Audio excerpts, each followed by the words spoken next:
우리에게 주시는 말씀을 통해서 곧 닭이 울더라 이런 제목으로 하나님 말씀 함께 나누겠습니다.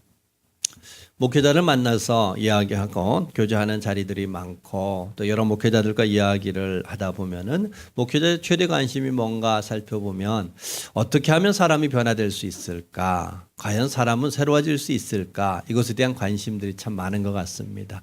왜냐하면 목회 자체가 사람을 바르게 변화할 수 있도록 돕는 것이 목회이다 보니까 사람은 변화되느냐, 어떻게 해야 변화되느냐 이런 관심을 갖게 되는 것 같습니다. 제가 아는 교수님은 신학을 하고 목회자가 됐음에도 불구하고 목회 현장으로 들어가지 않고 계속 신학교에서 교수 사역만 하고 있는데요. 그분의 말이 이런 거예요. 내가 목회 현장으로 들어가지 못하는 것은 아직 사람이 변화되는 것에 대한 확신이 없어서 못 들어가겠다. 목회한다는 건 그런 거 아닌가 싶어요. 과연 사람이 변화되느냐, 새로워질 수 있겠느냐 이러한 확신이 있어야 목회를 하는 거 아닐까. 그런데요, 좀만 생각해 보면 목회자만 사람에 대한 변화에 관심이 있는 건 아닌 것 같아요. 여러분 모든 가정의 부모들도요, 우리 자녀들이 새로워지는 것을 기대하나요, 안 하나요? 변화됐으면 좋겠다, 새로워졌으면 좋겠다 이런 기대가 있죠. 우리의 자녀가 바른 삶을 살았으면 좋겠다는 기대감이 있습니다. 물론 변화되지 않아도 다 귀합니다. 그런데 저 모습 저대로 세상 살아가면 참 걱정될 것 같아. 그래서 변화됐으면 좋겠다, 새로워졌으면 좋겠다 이런 기대가 있습니다. 또 함께 사는 배우자에 대해서도 한평생 살아가려니 저 모습 저대로 가지고 살아가면 참 암담하겠다. 이런 근심과 걱정과 절망이 있죠. 그래서 우리 대부분은 시간이 지나면 좀 바뀌어지겠거니 이런 기대 가지고 살아갑니다. 그런데 여러분 우리 자신을 좀 돌아다 보면 시간이 지난다고 바뀌어야 안 바뀌어요? 바뀐 것 같기도 하고 안 바뀐 것 같기도 하고 그렇죠? 어떤 상황에서는 좀 바뀐 것 같아요. 그런데 어떤 상황에서 여전히 똑같은 것 같아요. 왜냐하면 우리 속에 내가 너무 많거든요. 이럴 때는 이런 게 나갔고 저럴 때는 저게 나 같은 그런 여러 개의 내가 있는 겁니다. 그러다 보니까 어떤 게 진짜 나인지 잘 몰라요. 그리고 우리가 어떻게 해야 더 나은 나로 발전할지 잘 알지 못합니다. 여러분 오늘 우리가 본문에서 만나는 베드로는요. 그러한 변화의 모습을 잘 보여주었던 한 인물입니다. 그래서 오늘 우리는 베드로의 변화를 통해서 과연 우리도 변화할 수 있는가? 어떻게 하면 변화될 수 있는가를 한번 생각해 봤으면 좋겠습니다. 우리는 2주에 걸쳐서 예수님의 순환에 동참하는 여러 인물들의 특징은 두려움을 가지고 있었다. 그래서 그 두려움을 어떻게 하면 이길 수 있는가에 대한 얘기를 나누었습니다. 또 한 가지는 예수님께서 빌라도의 신문 앞에서 내 나라는 이 세상에 속한 게 아니다 라는 말씀을 통해서 우리는 전부 힘이 통치하는 세상과 진리가 통치하는 이 두 세상 속에서 함께 살아가고 있다. 그러면 어떻게 우리가 진리가 다스리는 세상 속에 살아갈 건가에 대한 이야기를 나누었습니다. 오늘 그 이야기의 중간에 베드로의 예수님 부인 사건이 있는데요. 그 베드로는 힘이 다스리는 세상 속에서 누구보다 두려운 마음으로 예수님을 부인했습니다. 그런데 그 부인으로 끝나지 않고 예수님이 다스리는 세상으로 놀라운 변화를 경험한 사람이 베드로입니다. 그러기에 베드로는 두려움을 이기고 이 세상, 힘이 다스리는 이 세상에서 예수님이 통치하는 진리의 세상으로 멋있게 변화됐던 한 인물이었기에 베드로의 변화를 통해서 우리가 어떤 변화를 기대할 수 있으며 어떻게 해야 변화될 수 있는가를 한번 생각하는 그런 시간이 되면 좋을 것 같습니다. 여러분 예수님 입장에서 보면 가룟 유다의 배신보다 베드로의 배신이 훨씬 더 충격이지 않았을까요? 가룟 유다야 그러려니 했겠지만 베드로는 예수님이 가장 믿었잖아요. 수제자였고 가장 옆에 데리고 있었고 많은 것을 가르쳤고 많은 것을 보여줬던 제자인데 베드로가 배신을 했어요. 그 베드로의 배신이 예수님이 충격이었을 텐데 예수님의 충격보다 아마 더 큰 충격은 베드로 자신이지 않았을까요? 여러분에 대해서 크게 실망해 본 적이 있어요? 나에 대해서 크게 실망하면요. 누가 무슨 얘기를 해도 잘 들어오지 않아요. 누가 나를 기대한다고 해서 나에게 긍정적인 얘기를 해준다고 해서 잘 들어오지 않아요. 스스로 포기하기 쉽죠. 어찌 보면 베드로도 그럴 것 같아요. 예수님의 실망을 넘어서 베드로 자신이 실망했을 것 같고 그 실망에 갇혀서 허우적될 것 같은데 베드로는 놀라운 변화를 가져옵니다. 무엇이 베드로를 바꾸게 하였을까? 오늘 우리는 이 말씀을 통해서 우리도 베드로를 바꿨던 그 변화의 경험, 그 변화의 길을 따라서 함께 새로움의 자리로 나아가는 저와 여러분이 되시기를 주님의 이름으로 축복합니다. 자, 오늘 그렇기 때문에 이 베드로가 예수님을 부인했던 이 사건을 오늘 우리가 읽었던 본문은 요한복음에 기록되어 있는 짧은 본문인데요. 사복음서가 있어요. 뭐가 사복음서죠? 마태복음, 마가복음, 누가복음, 요한복음 이렇게 복음서가 4개가 있는데요. 이 4개 복음서에 동일하게 기록된 사건은 별로 없어요. 근데 이 베드로가 예수님을 부인했던 사건은 사복음서에 동일하게 다 적고 있습니다. 그래서 오늘은 조금 성경을 넓게 보면서 사복음서에서 베드로가 어떻게 변화됐는지 살펴보는 그런 시간이 되셨으면 좋겠습니다. 베드로를 변화시켰고 사람을 바꾸시는 하나님의 그 원리가 뭔지 하나하나 좀 보려고 합니다. 첫 번째는 예수님의 따뜻한 시선이 사람을 변화시킨다 하는 겁니다.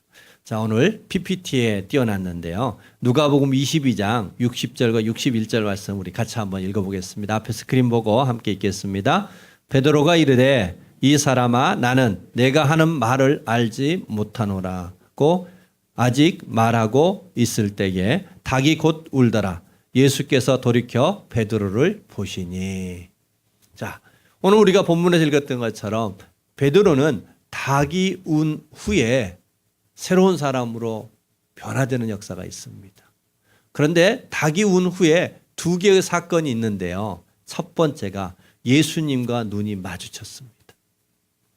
아마 시간으로 보면 채 2, 3초가 되지 않는 시간이었을 것 같아요.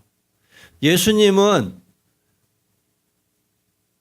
대제사장 가야바의 집들에서 신문을 받고 있고 베드로는 밖에서 불을 쬐면서 예수님을 부인하고 있습니다.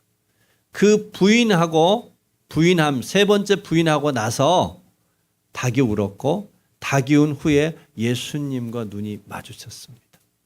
여러분, 우리는 눈빛이 아무런 말을 하지 않는 것 같은데 눈빛에는 많은 의미가 담겨 있지 않아요? 사람의 눈빛을 보면 그 눈빛이 무엇을 말하고 있는지 느낌이 오죠. 여러분, 예수님을 배반했던 수석 제자 베드로를 바라봤던 예수님의 눈빛에는 어떤 음성이 담겨 있었을까요? 아니, 가장 큰 소리치면 나는 절대로 예수님 부인하지 않겠다는 그 베드로가 예수님을 3번씩 그것도 저주하면서 부인하는 베드로를 바라보는 예수님의 눈빛이 어땠을까 하는 겁니다. 어떻게 베드로 네가 그럴 수 있느냐며 실망의 눈빛이었을까요? 내가 그럴 줄 알았다. 내 믿음이 그것밖에 아니냐며 판단하는 눈빛이었을까요? 아니면 나도 너 같은 놈 제자로 여기지 않겠노라는 분노의 눈빛이었을까요? 예수님의 눈빛은 앞서 말한 것 같은 실망하거나 판단하거나 분노하는 눈빛과는 거리가 멀었을 것 같아요. 왜냐하면 우리는 누군가 실망하고 판단하고 정죄할 때에 분노할 때 그 눈빛 안에서는 돌이키고 변화되는 일이 거의 없거든요. 베드로가 예수님의 눈을 마주친 이후에 나아가 통곡하며 가슴을 치며 회개할 수 있었던 것은 예수님의 눈빛이 사랑과 긍휼의 눈빛이었기 때문일 겁니다. 예수님의 눈빛이 말하지 않았지만 그 예수님의 눈빛은 아마 이렇게 얘기하고 있었을 것 같아요. 베드로야, 내 마음 내가 안다. 그러나 실망하지 말아라. 낙심하지 말아라. 내가 네 힘으로 안 된다고 그랬잖아. 그러나 성령이 다시 오시면 성령이 너를 다시 붙들면 다시 시작할 수 있어. 베드로야, 낙심하지 말고 우리 다시 시작해보자. 나는 여전히 너를 기대한다. 너를 믿는다. 이런 눈빛이 베드로의 영혼을 깨우고 그 베드로의 강박했던 마음을 두려움 속에 떨고 있었던 베드로를 붙들어 세웠기에 베드로가 변화된 거 아닐까요? 여러분, 세상은 힘이 바꾸는 것 같아요. 세상은 지식이 바꾸는 것 같아 보여요. 새로운 문명이 우리를 변화시키는 것 같아 보입니다. 그러나 그것은 우리의 주변을 바꿀 수는 있을지언정 우리를 바꾸지는 못합니다. 그러나 예수님을 대면하잖아요. 그 예수님의 눈빛을 마주서잖아요. 그러면 그 눈빛에 담긴 예수님의 음성을 통하여 우리는 다 새롭게 될 줄로 믿습니다. 그와 같이 예수님을 배반했던 베드로, 그가 예수님의 얼굴을 대면한 후에 그와 눈이 마주친 이후에 베드로는 진실로 놀랍게 바뀝니다. 베드로는 앞서 예수님이 신문 받을 때 그 뜰 밖에 여인의 질문 앞에 예수님을 부인했습니다. 세 번째 부인에는 저주하며 부인했습니다. 그런데요, 채 2달이 되지 않아 베드로는 예수님이 쓰셨던 그 죄인의 자리에 섭니다. 여인의 질문이 아니라 사슬이 펄한 대제사장과 종교 지도자들의 신문하는 자리에서 베드로는 전혀 두려워하지 않습니다. 담대하게 진리를 선포합니다. 이전의 베드로가 아닌 전혀 다른 베드로로 그가 외치고 있습니다. 사도행전 4장의 말씀을 읽어드리겠습니다. 10절 말씀, 너희와 모든 이스라엘 백성들은 알라. 너희가 십자가에 못 박고 하나님이 죽은 자 가운데서 살리신 나사렛 예수 그리스도의 이름으로 이 사람이 건강하게 되어 너희 앞에 섰느니라. 12절, 다른 이로서는 구원을 받을 수 없나니 천하 사람 중에 구원을 받을 만한 다른 이름을 우리에게 주신 일이 없음이라.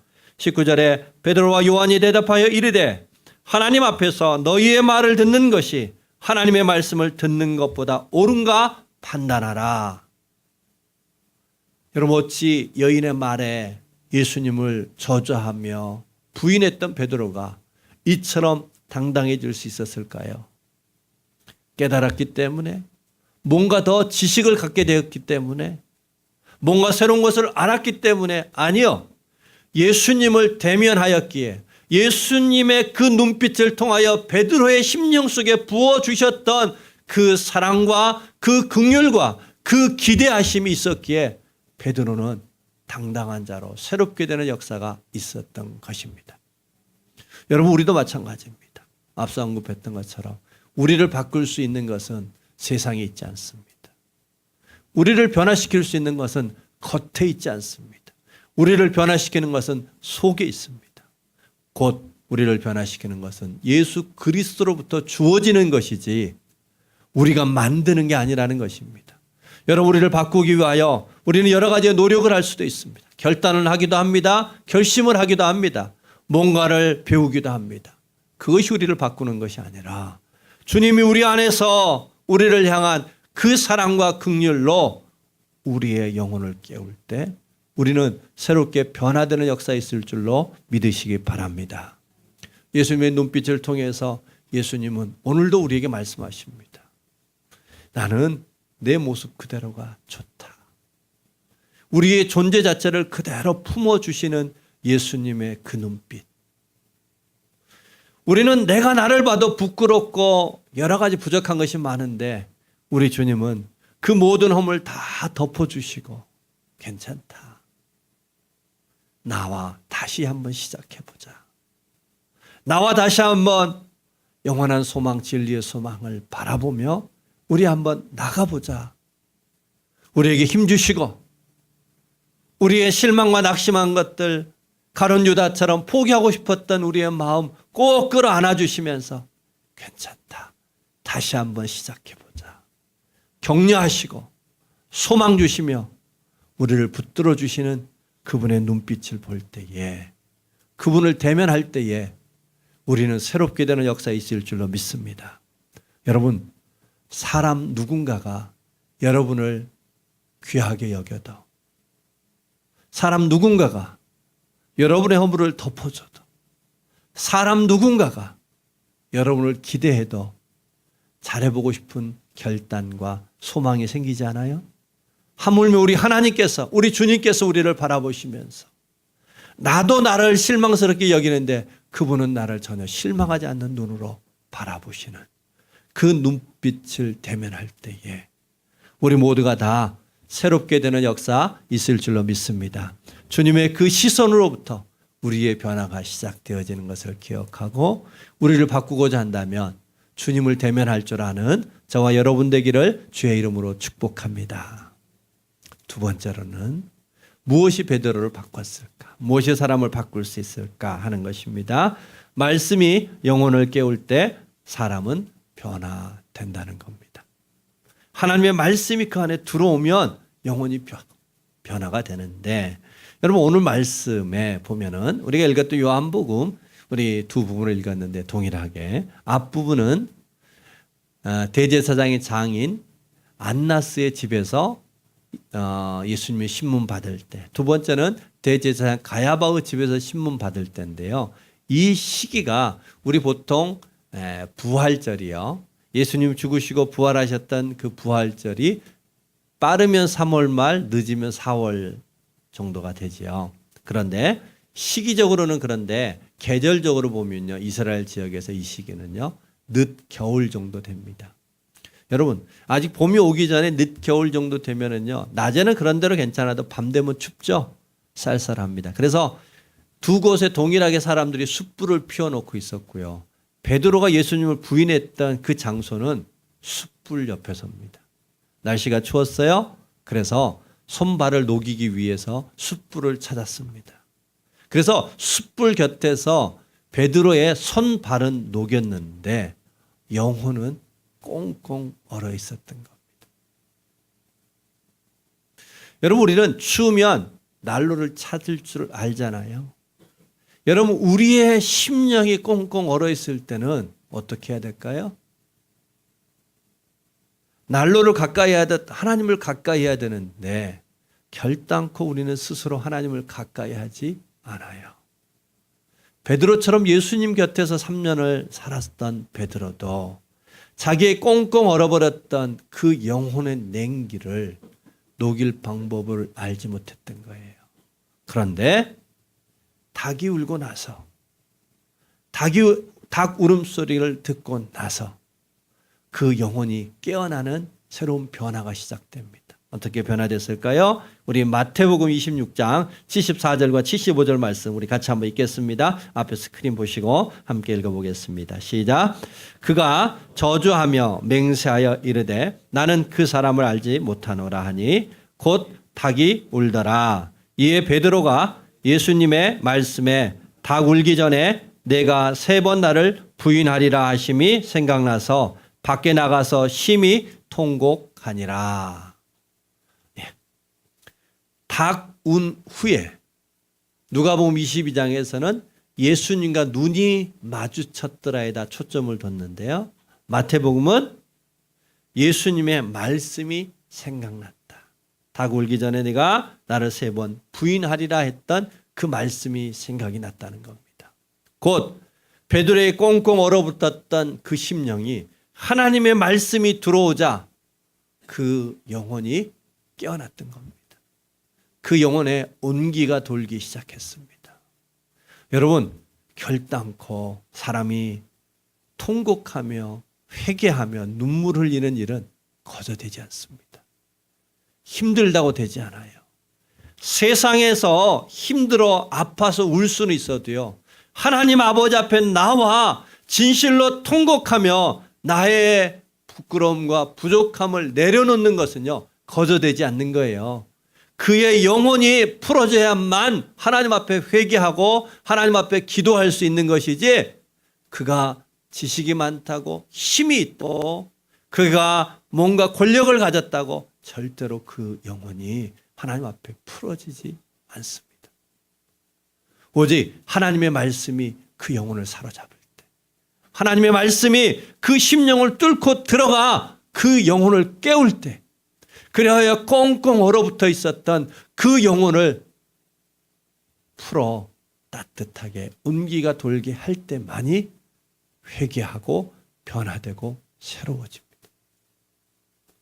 오늘 자기 영혼을 스스로 1도도 올릴 수 없었던 베드로에게 하나님의 말씀이 부어지자 그는 자신의 부끄러운 모습을 알게 됐고 자신의 믿음 없었던 자신의 연약함을 하나님 아버지 앞에 한탄하며 눈물로 회개하는 변화의 자리에 나갈 수 있었습니다. 오늘도 마찬가지입니다. 여러분, 우리는 그 사람과 함께 있어 보면 그 영혼의 온도를 알 수 있습니다. 영혼의 온기가 도는 사람은 같이 있어 보면 느낌이 와요. 여러분, 어떤 느낌이 올까요? 영혼이 따뜻한 사람은 누가 봐도요, 옆에 있으면 온화함이 느껴져요. 따뜻함이 느껴져요. 그와 함께하면 격려가 일어나요. 그와 함께하면 담대함을 갖게 됩니다. 영혼이 따뜻한 사람은 무엇보다 당당하고요, 정직할 수 있습니다. 영혼이 냉한 사람은 많이 알고 있는 것 같아도 뭔가 힘이 있는 것 같아도 그 사람으로부터 온화함과 평안과 격려와 무엇보다 그 심령을 통한 정직한 그러한 깨끗한 모습들을 도전받을 수가 없습니다. 여러분, 우리 이 말씀을 이런 관점에서 한번 생각해 보시죠. 여러분, 스쳐 지나가는 여인이 베드로에게 물었습니다. 베드로가 예수님을 부인했습니다. 저주하며 부인했습니다.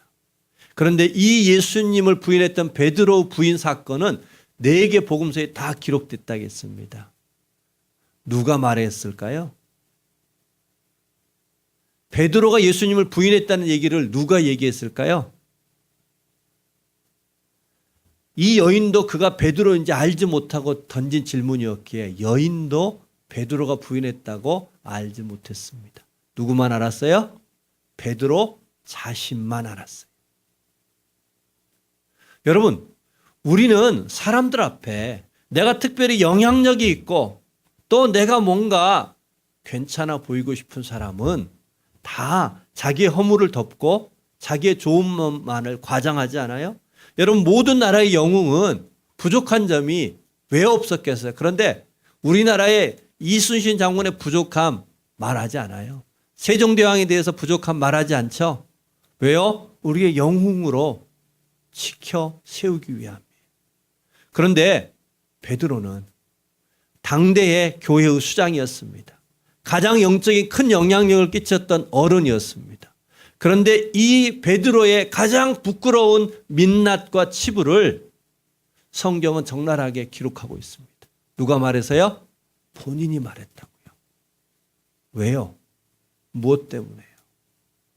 어찌 보면은 성경은 사람들의 그런 부끄러움과 민낯을 적나라하게 적고 있어요.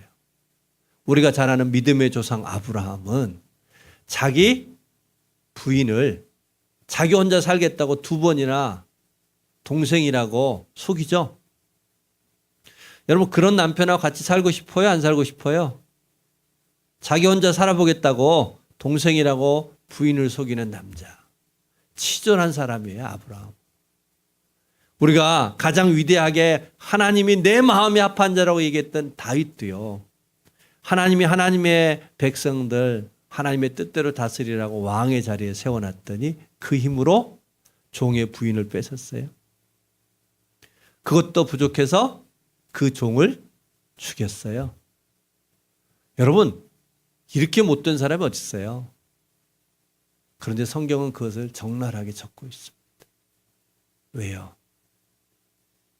우리도 우리의 영혼에 하나님의 말씀이 거두어지고 우리의 영혼이 꽁꽁 얼어붙으면 우리가 베드로일 수 있기 때문에, 우리가 아브라함일 수 있기 때문에, 우리가 다윗일 수 있기 때문에. 그러나 너희가 절망하지 말라는 것입니다. 예수님을 부인했던 베드로도, 자기 부인을 누이 동생이라고 자기 혼자 살겠다고 치졸했던 아브라함도, 종의 부인을 뺏고 그 종을 죽였던 파련치한 다윗도 하나님의 말씀이 그에게 부어지고 그 영혼이 깨어나 그 영혼의 온기가 돌기 시작하며 믿음의 조상이 될 수 있고 내 마음에 합한 자라고 하나님으로부터 칭송받는 위대한 다윗 왕이 될 수 있으며 모든 믿음의 반석 같은 수많은 영혼들을 온화하게 깨워내는 베드로 같은 위대한 사도가 될 수 있음을 알게 하기 위함입니다. 여러분, 우리 스스로 우리의 영혼의 온도를 1도도 올릴 수 없습니다. 그러나 하나님의 말씀이 우리의 영혼에 부딪혀 우리의 잠자던 영혼을 깨우면 우리의 영혼도 비록 베드로 같고 아브라함 같고 다윗 같았을지라도 얼마든지 하나님 안에서 새롭게 변화되어져서 믿음의 조상도 되고 하나님 마음에 합한 자도 되고 위대한 하나님의 종이 되는 귀한 역사 있을 줄로 믿습니다. 그러기에 우리 하나님께서 아브라함과 다윗과 베드로의 부끄러움을 성경에 기록함으로 너도 변화될 수 있다. 너도 새로워질 수 있다. 내 영혼도 따뜻한 온기 도는 귀한 심령 될 수 있다고 저와 여러분을 그 변화의 자리로 초대하기 위함입니다. 우리 베드로를 바꾸셨던 그 하나님께서 오늘도 우리에게 말씀하시고 계십니다. 그 말씀으로 우리의 영혼을 깨우기 위함이십니다. 우리는 명절을 맞이하여 가족들을 함께 만나는 자리에 들어가게 될 것입니다. 여러분, 사람이 많이 만나면 저절로 그 자리가 온화한 자리가 되어지지 않습니다. 사람이 모여서 위로받고 격려받고 기쁨을 주는 자리보다는 때로는 명절에 모여서 상처 주는 일들이 더 많기도 합니다. 누구는 자기에게 주어져 있는 것들을 열심히 자랑하며 다른 사람을 상처 주기도 합니다. 다른 사람에게 관심을 갖는답시고 비수 같은 말들을 쏟아내기도 합니다. 그래서 요즘 명절이 싫다고 합니다. 대입을 치른 학생들에게 그 대학 입학의 결과가 취업을 준비하는 청년들에게 결혼에 대한 질문과 출산에 대한 관심들이 때로는 더 큰 부담이 되기도 한다고 합니다. 왜요? 영혼이 온기를 잃어버렸기 때문입니다. 우리의 영혼의 온기를 잃어버리면 관심을 가졌다고 했는데 상처로 돌아온다는 거예요. 여러분, 우리가 누군가에게 들어가기 이전에 관심을 갖기 이전에 먼저 살펴야 될 것은 내 영혼의 온기가 살아있는지를 돌아보았으면 합니다. 우리의 영혼에 따뜻함이 있는가를 돌아보십시다. 어떻게 해야 된다고요? 주의 말씀이 우리의 심령을 깨우는 거예요. 주님과 대면하는 거예요. 주님의 그 눈빛을 통하여 우리에게 들려주시는 그 음성을 듣는 거예요. 그렇게 우리가 먼저 새로워짐으로 말미암아 그 새로움을 가지고 들어갈 때, 영혼의 온기를 가지고 사람들을 대면할 때 그들의 영혼들이 우리의 관심이, 우리의 말 한마디가 온기되어 그들의 영혼을 따뜻하게 감싸며 주님이 우리에게 바라봤던 그 시선으로 우리가 또 다른 누군가를, 우리의 가족을, 이웃을 바라보게 될 것이며 주님의 그 말씀이 우리의 영혼을 깨움과 같이 우리의 건너는 한마디가 그들의 영혼을 따뜻하게 만드는 역사가 펼쳐질 것입니다.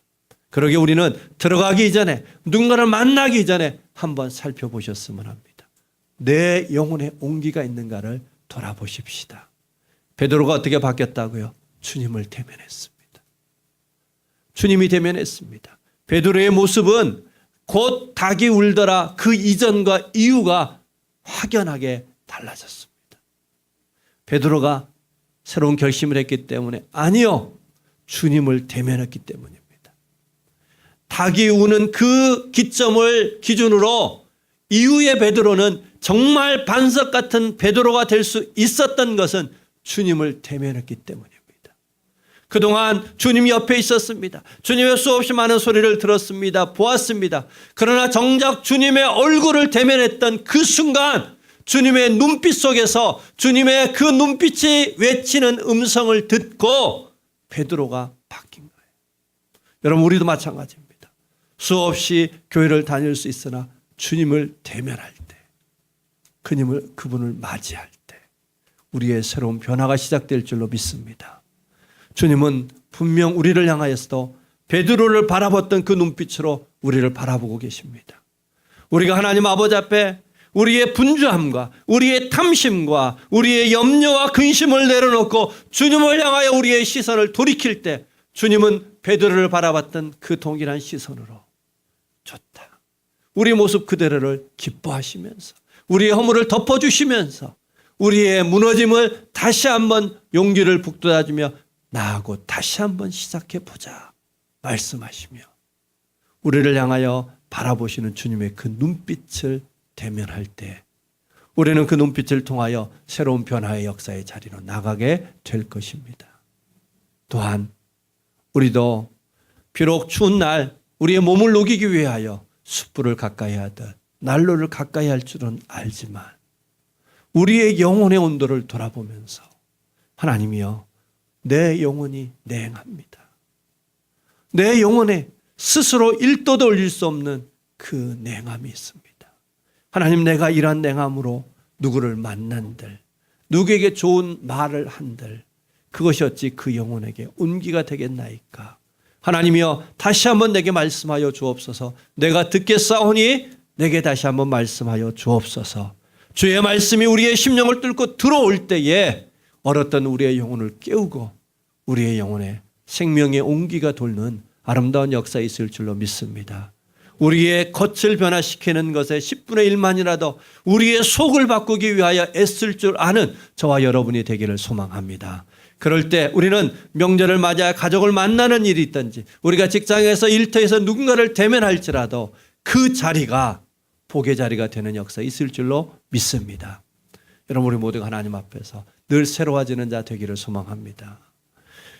우리가 잘 아는 고린도 후서 5장 17절 말씀에 이런 말씀이 있습니다. 그런즉 누구든지 그리스도 안에 있으면 새로운 피조물이라. 이전 것은 지나갔으니 보라 새 것이 되었도다. 여러분, 이 말씀이 우리의 이야기가 되기를 소망합니다. 우리가 오랫동안 교회를 들락날락 했는데 우리의 영혼은 냉하고 우리의 모습은 한치의 변화없는 그 모습으로 있는 게 아니라 예수 안에서 그분을 대면하며 그 말씀을 통하여서 날마다 새롭게 되는 영혼이 따뜻한 자 되는 은혜 있기를 주의 이름으로 축복합니다. 그래야 이번 명절에도 가족과 함께 할 때, 이웃과 함께 할 때 그 자리가 영혼을 따뜻하게 하는 복된 자리 되시기를 주의 이름으로 축복합니다. 기도하십시다.